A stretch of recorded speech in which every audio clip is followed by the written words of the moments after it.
Voilà, donc que Dieu soit béni. Particulièrement aujourd'hui, nous allons parler sur ce thème. Si je meurs avant mon réveil, que va-t-il arriver?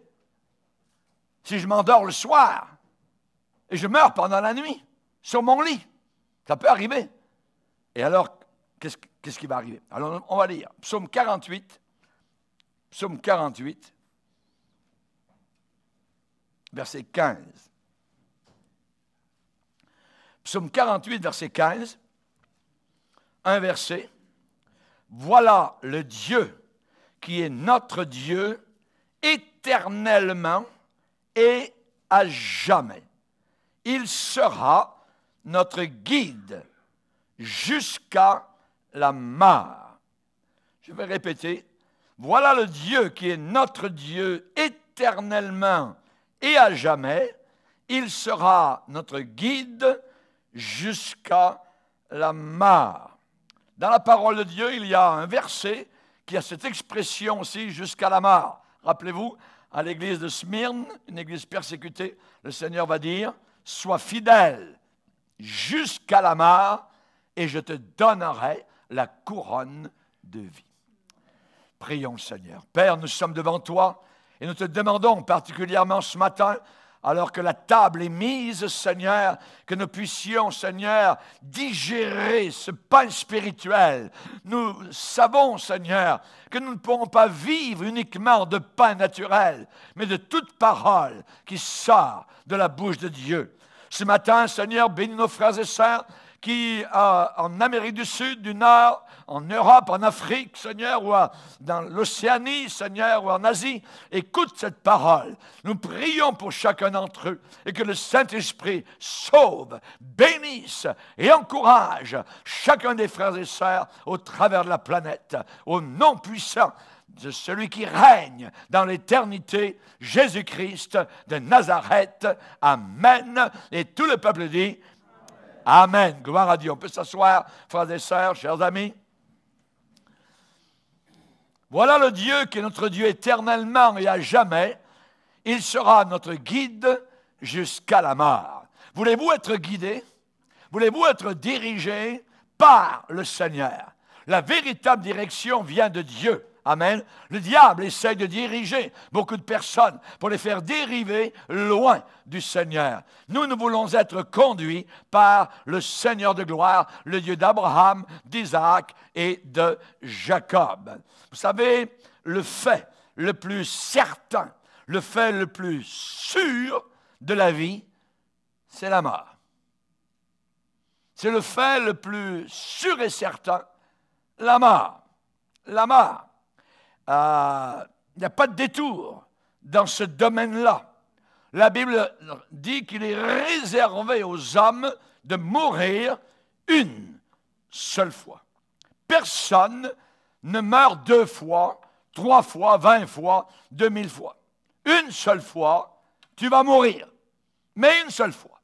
C'est ce que la Bible déclare. Évidemment, ce pourcentage-là n'est pas à 75%, il est à 100%. 100% des vivants actuels vont mourir. C'est assuré. Le riche, financièrement, ne peut pas acheter ce que dans la mythologie grecque, je me rappelle dans mes cours de grec, on nous enseignait que ce que les Grecs croyaient que lors de la mort, il y avait un passage dans un fleuve, le Styx, c'est ce que les Grecs croyaient, et il y avait le fameux batelier légendaire, donc, dans la mythologie grecque, et c'est lui, donc, qui faisait passer les gens, donc, dans l'éternité. J'aimerais vous dire qu'au seuil de la mort, vous ne pourrez pas acheter le fameux batelier légendaire. Vous ne pourrez pas donner un pot de vin, pas du tout, absolument, à personne. Au seuil de la mort, alors que vous êtes à quelques instants de la mort, ici, dans ce moment-là, eh bien, les riches sont aussi pauvres que les pauvres. Et dans ce moment-là, les pauvres sont aussi riches que les riches. Job parle de la mort comme le roi des épouvantements. Évidemment, c'est pour quelqu'un qui n'a pas d'espérance. Les gens disent, « Oh, je vais maîtriser la mort. » Personne ne pourra maîtriser la mort. La Bible dit et enseigne que tous ceux qui sont hors de Christ ont peur de mourir, la crainte de mourir, le tremblement face à la mort. La Bible est claire, le roi des épouvantements. Même le pauvre, matériellement, doit savoir qu'il a un rendez-vous inévitable, incontournable, immanquable avec la mort. Évidemment, la mort connaît très bien chaque demeure, chaque taudis, chaque case ici-bas sur cette terre. Job déclare au chapitre 7, « On ne revient plus vers notre rue, vers notre maison. » Le lieu qu'on habitait ne nous reconnaîtra plus. J'ai vu un petit cercueil un jour sortir de la maison de mon propre père. Et je me suis dit, il ne reviendra plus dans sa maison. Non, j'ai vraiment un rendez-vous, une rencontre, un appointement. Nous avons tous une rencontre, un rendez-vous, un appointement. Quelque part ici-bas sur la terre, ce sera à minuit ou à midi, le matin ou le soir ou durant la soirée, mais ça va arriver. Si l'enlèvement de l'Église n'est pas arrivé encore, alors je ne manquerai pas ce rendez-vous. C'est certain. Il y a deux choses ici-bas certaines, la mort et les impôts et taxes. C'est certain, certain, certain. C'est un fait très têtu. Je dois mourir un jour. Mets-toi ça dans le coco. Tu vas mourir un jour. Tu vas mourir un jour. À des impies, le Seigneur déclare dans la Bible, dans un petit prophète, il dit, « Je t'ai trouvé trop léger, c'est pourquoi j'ai préparé ton cercueil. » C'est écrit. Je t'ai trouvé trop léger, trop frivole, raison pour laquelle je suis en train de préparer ton cercueil. Cercueil. Immanquable. Le soir, au bord du lit, un enfant priait en disant, « Maintenant, je vais me coucher pour dormir. Je prie que le Seigneur garde mon âme. Mais si je meurs avant mon réveil, je prie que le Seigneur prenne mon âme. » Amen. Le cœur des sages, où est-il? La Bible dit que le cœur des sages est dans la maison de deuil. Mais le cœur des fous, des folles, des insensés est dans la maison de la joie. Dans les bars, dans les endroits où on foire. C'est le cœur des fous qui est là. Mais le cœur des sages est dans la maison de deuil. On réfléchit. Les procédés de la mort sont à l'œuvre ici-bas sur cette terre. Depuis le centre de la Terre et sur toute la circonférence de la planète Terre. Savez-vous combien de personnes meurent toutes les 24 heures chaque jour? 250 000 personnes aujourd'hui vont faire face à l'éternité autour de la planète Terre. Tous les jours. 250 000. En 4 jours, 1 million de personnes vont faire face à l'éternité. C'est beaucoup. Ce globe terrestre est la plus grande morgue de l'univers. Quoi que ce soit à quoi l'homme s'accroche ici-bas, ça finit toujours par la frustration et par une perte totale. Nous n'avons rien apporté quand nous sommes venus dans le monde. Est-ce que vous avez apporté quelque chose quand vous êtes sortis du sein de votre mère? Est-ce que vous êtes sortis avec une cuillère en or? Non. Nous sommes venus tout joufflus, tout bébé, tout ça. Rien. Et la Bible dit, il est évident que lorsque nous quitterons la terre, nous la quitterons sans rien. Sans rien. C'est Jacques, l'apôtre, qui déclare, qu'est-ce que votre vie? Votre vie, eh bien, elle est simple. La Bible dit, vous êtes une vapeur. Une vapeur, pas grand-chose. Une vapeur qui paraît pour un peu de temps et qui ensuite disparaît. Nous paraissons et ensuite nous disparaissons de la planète.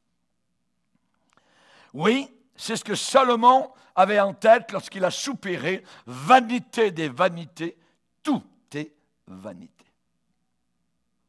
Bulle de savon qui éclate. L'homme n'est pas maître de son souffle. Êtes-vous maître de votre souffle? Non. Non.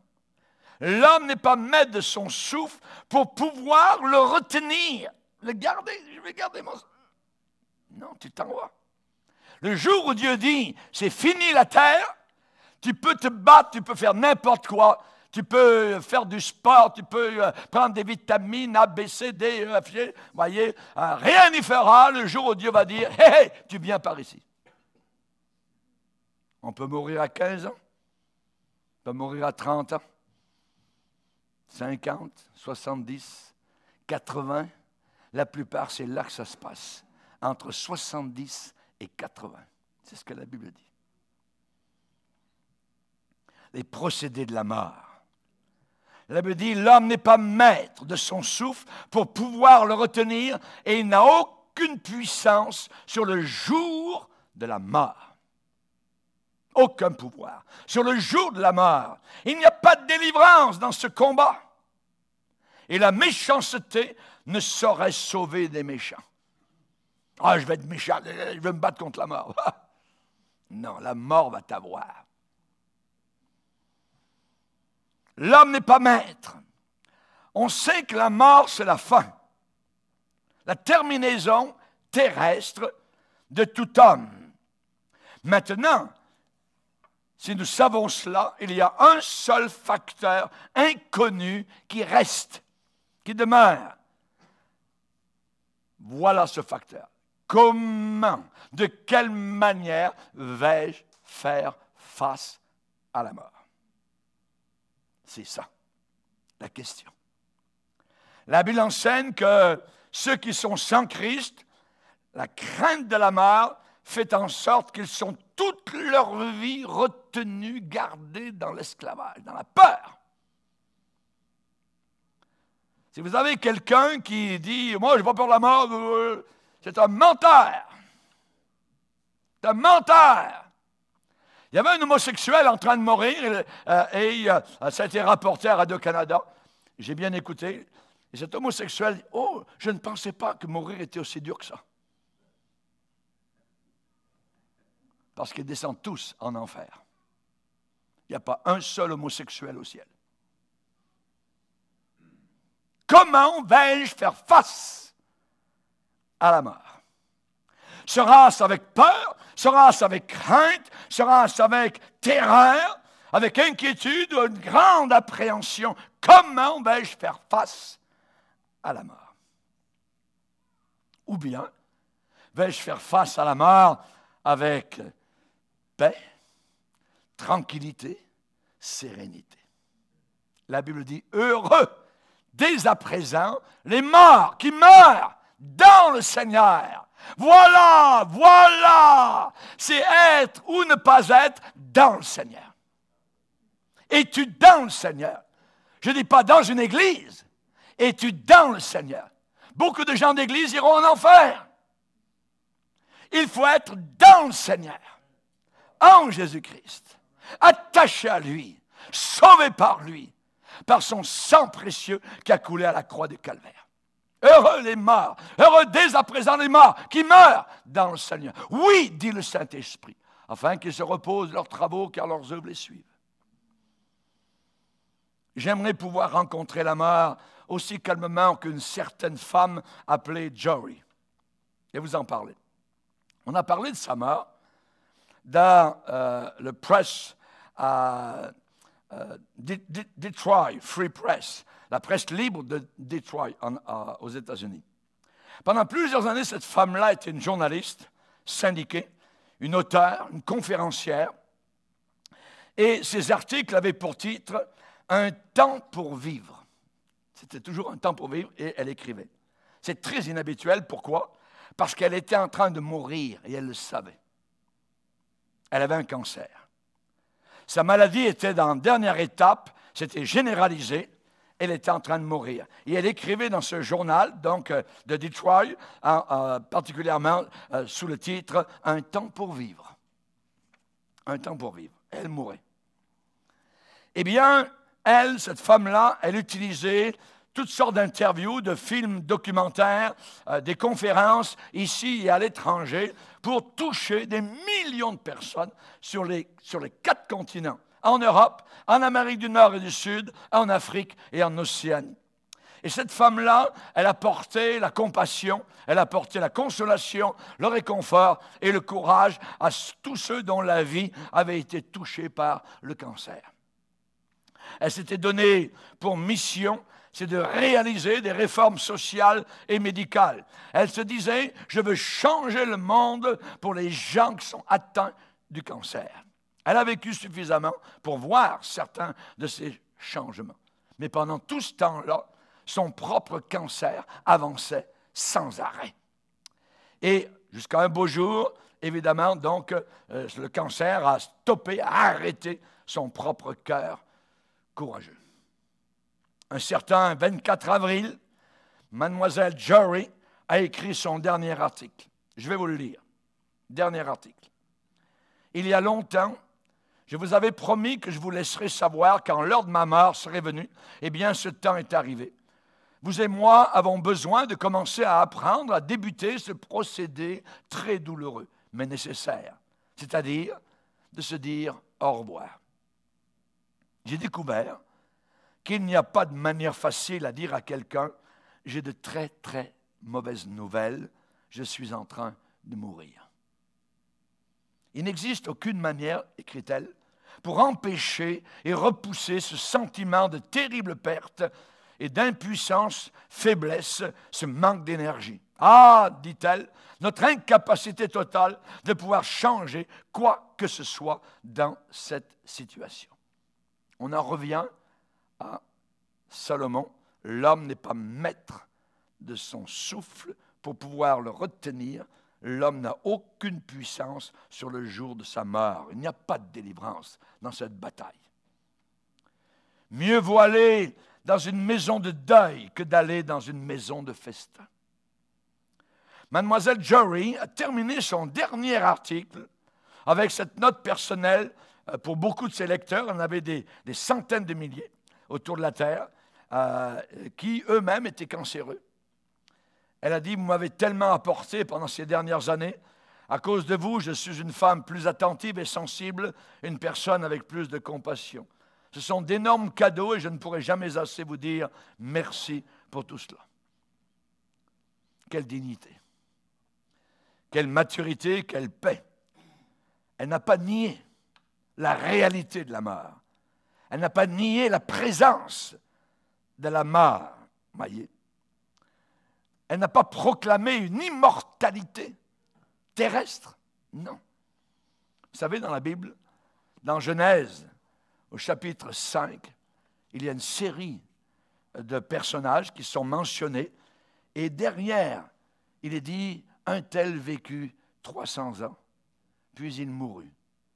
Un tel vécut 700 ans, puis il mourut. Un tel Métuchéla a vécu 969 ans, puis il mourut. Un jour, derrière votre nom, on mettra Madame Untel a vécu tant d'années, puis elle est morte. Ce jeune homme a vécu tant d'années, puis il est mort. On mettra derrière notre nom toujours ces 3 mots. Puis il mourut. Puis il mourut. 8 fois dans un seul chapitre, nous voyons, puis il mourut. Cette femme-là, donc, qui était cancéreuse, n'a pas pensé un seul instant que, de quelque manière mystique, elle était invulnérable par rapport au tombeau. Donc, elle a pu en parler d'une façon réaliste, utile aux autres et de la bonne manière. Il y a beaucoup de gens aujourd'hui qui ne veulent pas faire cela, parler de la mort. Je me rappellerai un jour, quand j'étais encore étudiant à l'école biblique, on faisait donc dans le voisinage de l'évangélisation. Un jour, je suis rentré dans une maison et au fond, là-bas, d'un couloir, il y avait une dame qui était assise sur une chaise berçante. Et je lui dis, Madame, je suis venu pour vous parler du Seigneur, tout ça. Et j'ai ouvert ma Bible. Je dis, vous êtes mieux de vous préparer, évidemment, à l'éternité. Et j'ai commencé à lui lire un passage, donc, où Jean dit, et je vis les morts, les grands et les petits, qui se tenaient devant le trône. Des livres furent ouverts, et un autre livre fut ouvert, celui qui est le livre de vie, et les morts furent jugés selon leurs œuvres, d'après ce qui était écrit dans ces livres. La mère rendit les morts qui étaient en elle. La mort est le sujet des morts. La femme a dit, monsieur, arrêtez, je ne veux plus entendre parler de la mort. Sortez d'ici. Pas de problème, madame. Certaines personnes ne veulent pas entendre parler de la mort. Et pourtant, c'est une réalité. C'est une réalité. Voyez, on sait particulièrement qu'il y a des personnes qui savent en théorie qu'un jour, ils devront mourir, mais ils ne croient pas réellement qu'ils vont vraiment mourir. Imaginez. Alors, ils cachent leur peur, ils couvrent leur peur de cette fin qu'ils ne connaissent pas. Comment? Eh bien, ils en nient son existence. Ils en nient son existence. Certains refusent même de faire un testament. Parce qu'ils disent, si je fais un testament, alors ça veut dire que je crois dans l'existence d'un tel document qui me dit que je vais mourir. Mais je ne veux pas mourir. Comme la chanson dit, tout le monde va aller au ciel, personne ne veut mourir. Mais il faut mourir. Il faut mourir. Évidemment, ces gens-là, ils disent qu'il ne faut jamais faire une confession négative. C'est tout un faux enseignement qui est arrivé dans l'Église depuis environ 30-40 ans. Jamais faire une confession négative. Mais si vous regardez la Bible, il y a beaucoup de choses négatives dans la Bible. Il y a un lieu appelé l'enfer, c'est très négatif. Très négatif, voyez. J'aimerais vous dire qu'il y a beaucoup de bénéfices. Il y a beaucoup de bienfaits. Il y a beaucoup à gagner d'être un croyant authentique chrétien, un croyant en Jésus-Christ, plus que cela, un disciple de Jésus-Christ, soumis à la discipline du Seigneur Jésus-Christ. Évidemment, donc, cela, il y a au moins 4 bénéfices que nous allons voir aujourd'hui particulièrement, et ainsi je pourrai faire face à ma propre mort de façon rationnelle et de façon raisonnable. Voyez. Donc, nous allons voir tout d'abord qu'un croyant peut faire face à sa propre mort. Vous pouvez y faire face. Vous pourrez y faire face. On peut en parler, il n'y a pas de problème. On peut faire un testament. Voyez. Le grand homme de Dieu à Londres, Spurgeon, lui disait qu'il s'imaginait régulièrement dans son cercueil. Il se voyait donc dans le cercueil et il n'avait aucune crainte, aucune peur. Pourquoi? Parce qu'il savait où il allait. Le corps restait sur la terre. Tu es poussière, tu resteras en poussière, tu retourneras en poussière, mais son esprit allait évidemment vers le ciel, vers le Seigneur. Un croyant en Jésus-Christ peut faire face à sa propre mort. On peut en parler. Ça ne détruit pas ma journée de parler de la mort, absolument pas. On peut même préparer ses obsèques. Un ami de mon épouse, donc dans la Beauce particulièrement, donc avant qu'il meure, il était cancéreux. Il a préparé tout son enterrement. Donc, il a demandé quel chant ils allaient chanter, ainsi de suite. Donc, il allait prêcher et tout ça. Il était très conscient. Il a préparé ses obsèques parce qu'il savait qu'il allait au ciel. Voyez? Et il est au ciel actuellement. Je peux parler du moment où je ferai face à mon Seigneur. Alléluia. Gloire à Dieu. Et avec joie. Alléluia. Gloire au Seigneur. Job, ce grand homme de Dieu a déclaré, « Je sais que mon Rédempteur est vivant et il se lèvera le dernier sur la terre quand ma peau sera détruite, quand je n'aurai plus de chair, je le verrai. je verrai Dieu. Et il me sera favorable, mes yeux le verront, et non pas ceux d'un autre. Mon âme languit d'attente au-dedans de moi. J'ai hâte. C'est ce que Job dit. David, au psaume 17, dit, « Je verrai ta face, Seigneur. Je me rassasierai de ton image. » Il dit encore au psaume 42, « Mon âme a soif du Dieu vivant. Quand est-ce que j'irai et que je paraîtrai devant la face de Dieu? » Il avait hâte. Quand irai-je? Quand paraîtrai-je devant la face de Dieu? Ésaïe, le prophète, a promis, « Tes yeux verront le roi dans sa magnificence. » Alléluia. L'apôtre Paul, lui, dit, « Aujourd'hui, nous voyons au moyen d'un miroir, d'une manière obscure, mais alors nous verrons face à face. » Face à face. Il a dit, si c'est dans cette vie seulement que nous espérons en Jésus, nous sommes les plus malheureux de tous les hommes. Et c'est Paul qui a lancé ce cri à la mort. Ô mort, où est ta victoire? La mort a été engloutie par la vie. J'aime le verbe engloutir. Alléluia. Et je prends souvent l'exemple du gros paquebot, le Titanic. C'est gros. Mais à un moment donné, ça a fait... Il y a eu quelques bulles et la mer était là, très calme, engloutie. Il était là tout à l'heure, plus tard, 2 heures plus tard, il n'était plus là. Ô mort, tu as été englouti par la vie. Alléluia. Merci Seigneur. Nous, chrétiens, nous sommes les seuls à avoir une espérance vivante. Alléluia. Aucun musulman, aucun catholique n'a une espérance comme nous avons. Ils ne savent pas. Demandez à un catholique. Où est-ce que tu vas après la mort? Oh, je ne sais pas, j'espère, peut-être purgatoire. Ah non! Les vrais chrétiens savent. Ils savent. Nous savons que nous sommes passés de la mort à la vie. Alléluia. Nous sommes repentis de nos péchés. Alléluia. Merci Seigneur. Alléluia. Paul a dit, Christ est ma vie et la mort m'est un gain. J'y gagne en mourant. J'y gagne en mourant. La mort m'est un gain. Paul dit, je suis pressé des 2 côtés. J'ai le désir de m'en aller. Il n'a pas dit de mourir, de m'en aller, parce qu'il va ailleurs. J'ai le désir de m'en aller et d'être avec Christ. S'en aller, mourir, c'est être avec Christ. Tout de suite, le moment, à l'instant. Pas 1 heure après, non, l'instant, la seconde, votre dernier souffle ici-bas sur terre et votre premier souffle dans l'éternité et dans la gloire éternelle. Merci Seigneur. Merci Seigneur. Il est dit que le Seigneur transformera le corps de notre humiliation en le rendant semblable au corps de sa gloire.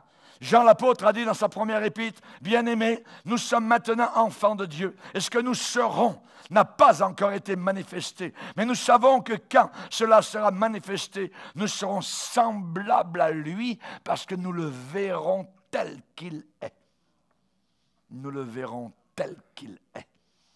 Merci Seigneur. Qu'est-ce que Jésus a dit?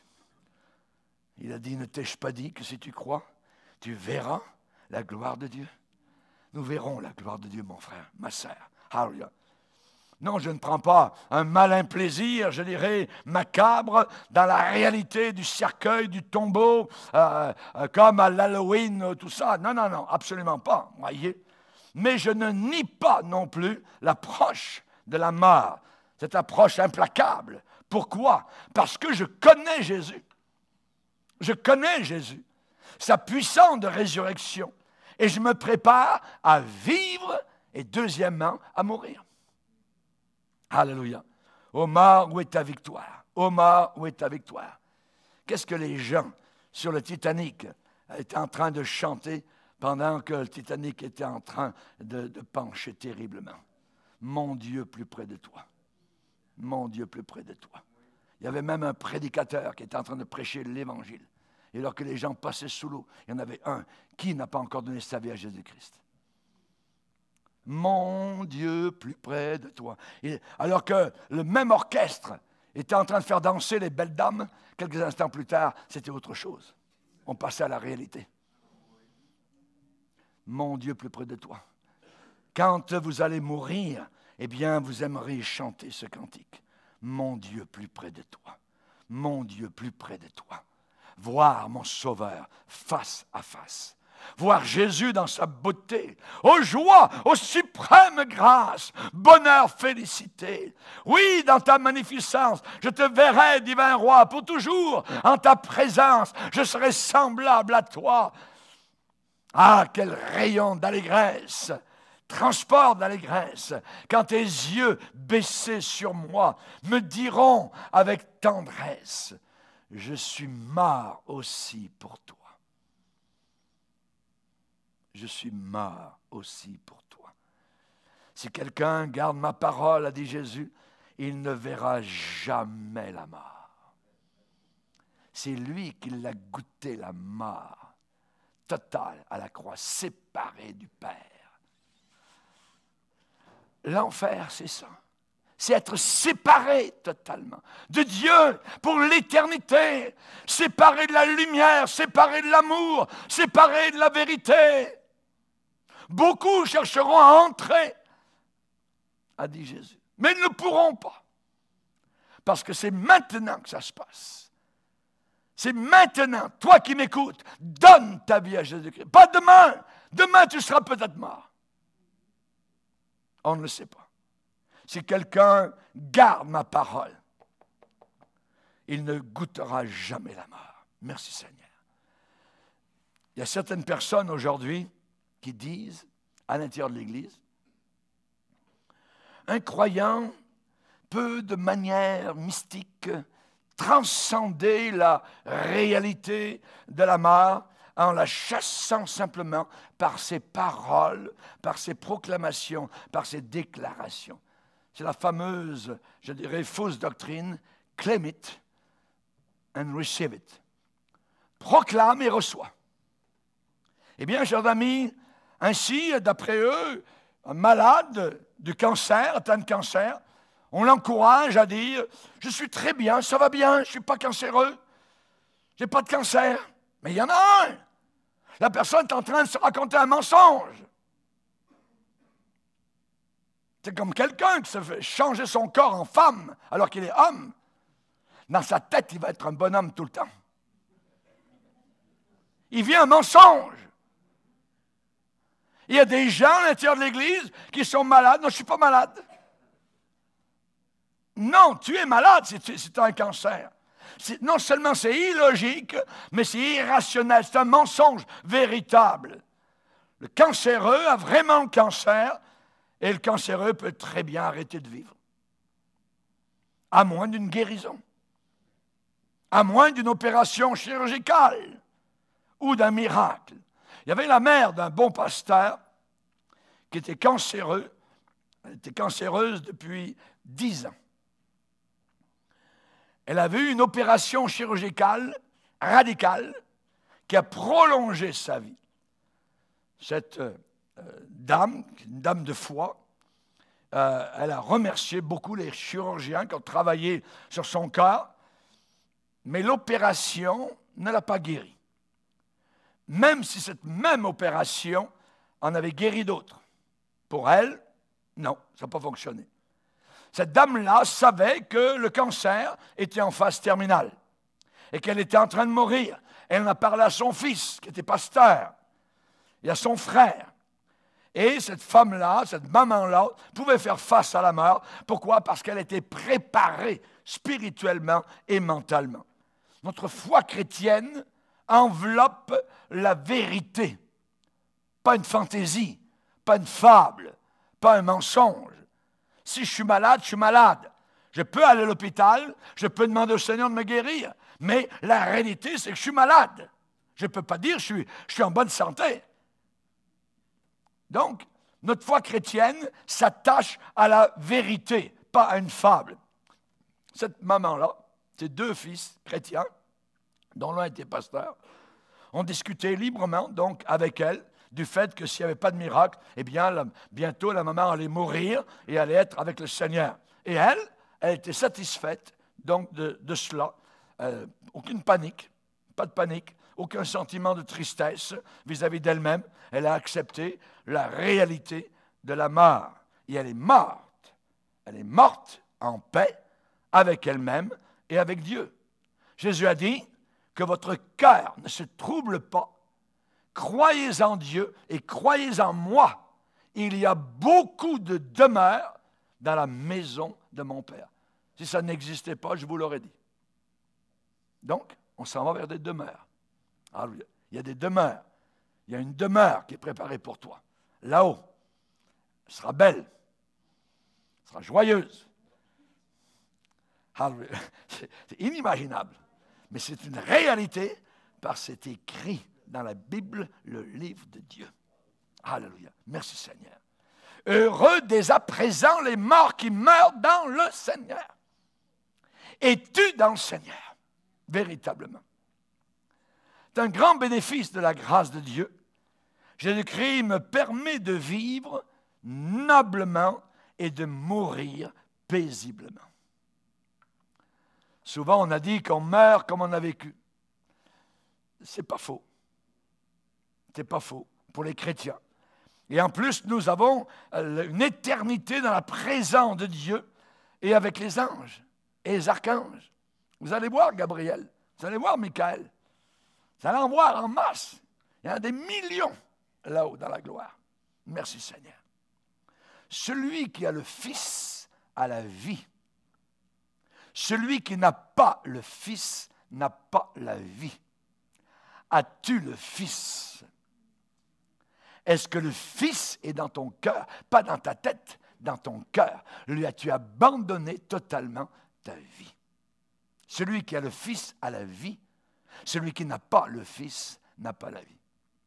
Aucun musulman n'a la vie éternelle. Pourquoi? Parce qu'il ne croit pas au Fils. Dieu n'a pas de Fils. Il le proclame autour de la terre. Il n'y croit pas. Donc, celui qui a le Fils a la vie. Celui qui n'a pas le Fils n'a pas la vie. Aucun musulman n'a la vie. Ou bien ce livre est vrai, ou bien il est faux. Ou bien il est à peu près. J'aimerais vous dire que Dieu n'habite pas sur la rue de la médiocrité. Non. Il habite sur la rue de la vérité. Alléluia. Ce qu'il dit est vrai. Ce qu'il dit est authentique. Alléluia. Vous pouvez avoir la même expérience que cette maman de pasteur qui est morte en paix. On dit de quelqu'un, il est mort en paix. C'est merveilleux, mourir en paix. Quel est l'accueil qui nous attend dans la gloire? Eh bien, David a dit, Seigneur, tu m'as saisi la main droite, tu me conduiras sur la terre par ton conseil, puis tu me recevras dans la gloire. Tu vas m'accueillir dans la gloire. Serez-vous accueillis par le Seigneur ou accueillis par les démons? Il y avait un Suisse dont la famille servait le Seigneur. Et ton affaire, la Bible, les réunions, ça. Un jour, le monsieur est mort, il est en train de mourir. Et juste avant de mourir, il a dit, « Ah! Ce sont les démons qui viennent! » Et il est mort comme ça.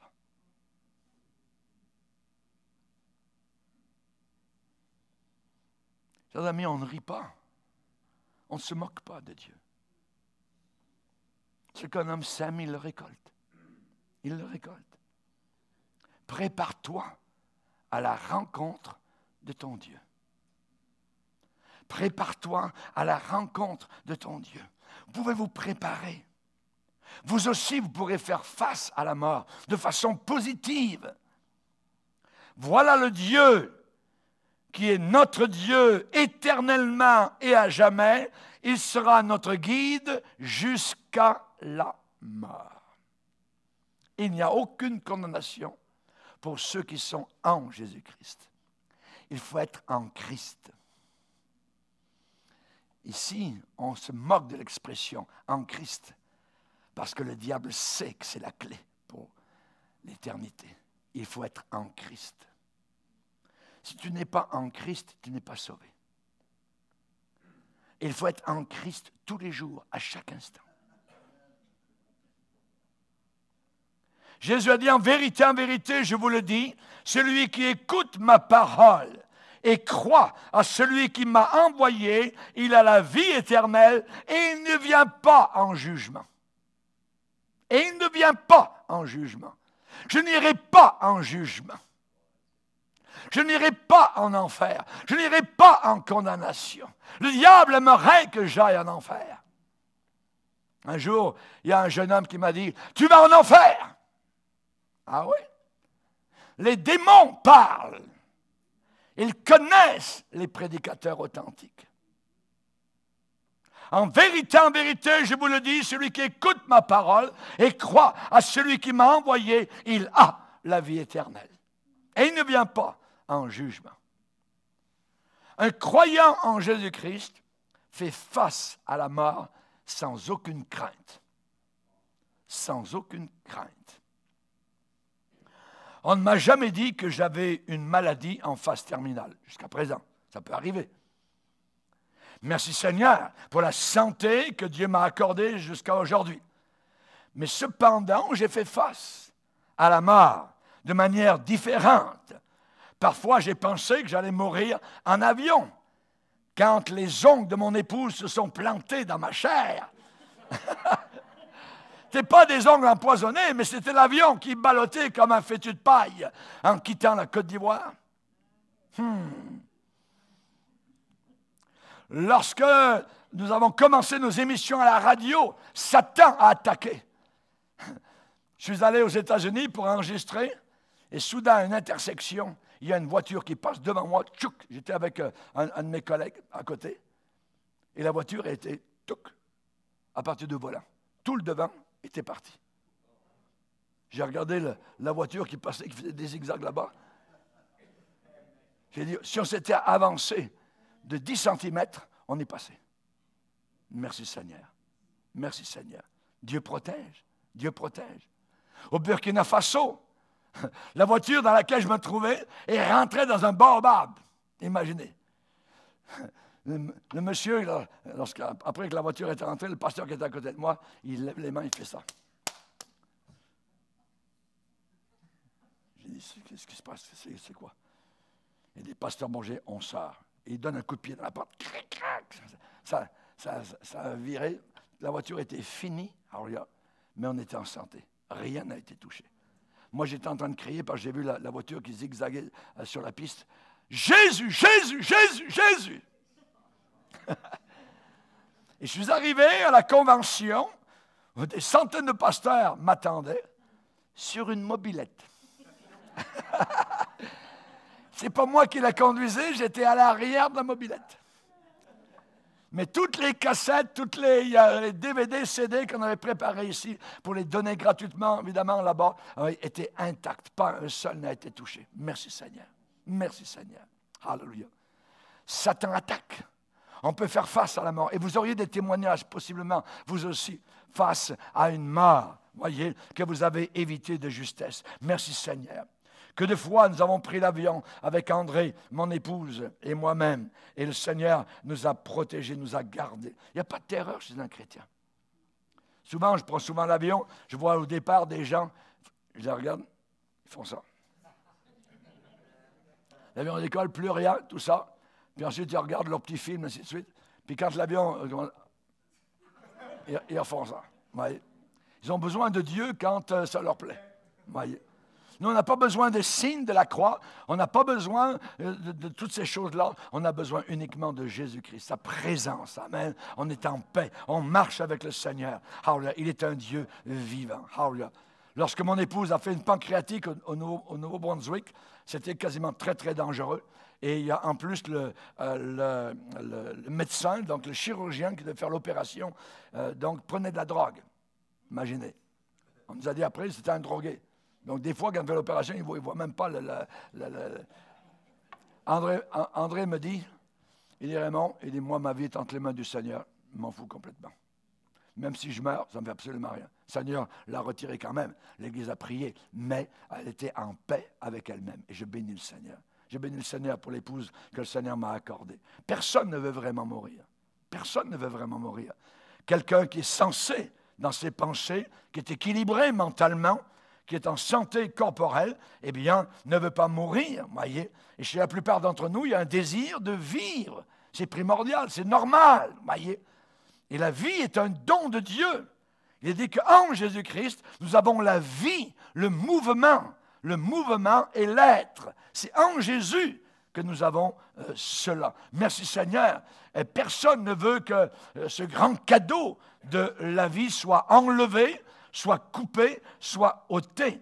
Le croyant en Jésus, cependant, eh bien, n'a pas de crainte face à la mort, voyez, même si on ne la désire pas.